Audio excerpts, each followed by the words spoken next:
I remember I was not disciplined at all in terms of my eating and my fitness. I mean, I can't even relate to that guy anymore that I was in those years, you know.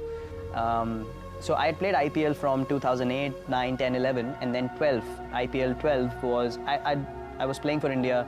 I was playing for the national team at the highest level, but I hadn't got the success, you know, that some of the established players did. And IPL 2012 again had a really, really bad IPL season, and my eating habits were horrible in that season. Very, very bad. And I can remember coming back home and I came out of the shower. The team didn't do well. I came out of the shower. I looked at myself in the mirror, and I was like, that's the time it hit me, you know. And luckily, everything that's been bad in me, somehow I get that calling myself that you need to get it right. Like there's hardly anyone coming and telling me, you know, you're really messing up. It just comes from within. And then I saw myself in the mirror and I was like, you can't look like that if you're an international cricketer. You know, I was like, how the hell are you going to continue like this if you don't take care of yourself? Boom, from next day onwards, I just changed everything about my diet. Hitting the gym 2 hours a day, just taking a day off in a week, eating proper lean food. I got away from all kinds of you know, junk. I did not have a cheat day at all.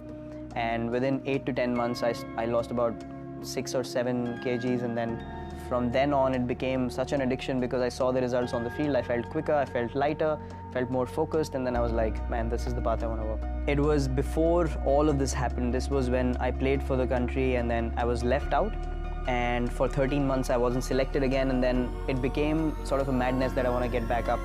I want to get back into the team. And then, you know, those 13 months, I was so focused. I was so focused that I want to get back. I want to get back into the team. And my performances were such that the selectors could not ignore me after a while. So eventually I got my chance again, and luckily I've never been out of the team since. This was actually end of 2012 actually, when we came back from Australia, and I figured out the difference or the gap that we have with other countries. And I thought if we don't change the way we are playing, or I don't change the way I'm playing, or the way I'm training, or thinking, or, you know, eating, I can never be among the best players in the world. And there's no point in just competing if you don't want to be the best. So I wanted to be the best version of myself, and then I based everything around that vision. And then my training, my diet, my approach towards the game, everything changed.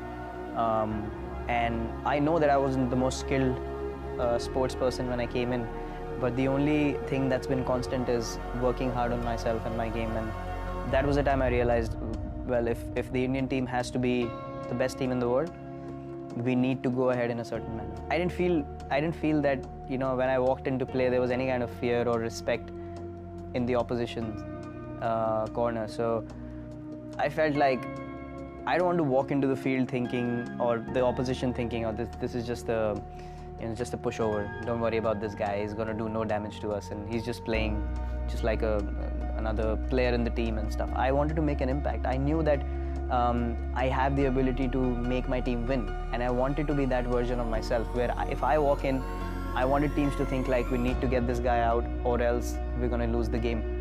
So I thought if I can't have that impact on my team, then I'm not doing justice to, you know, where I am. And if I don't want to be that guy, there's something wrong in my head. Either I've accepted being you know, lower than what I should be, or I just don't have enough drive in me. So I said I'm going to unlock my max potential and achieve what I should be.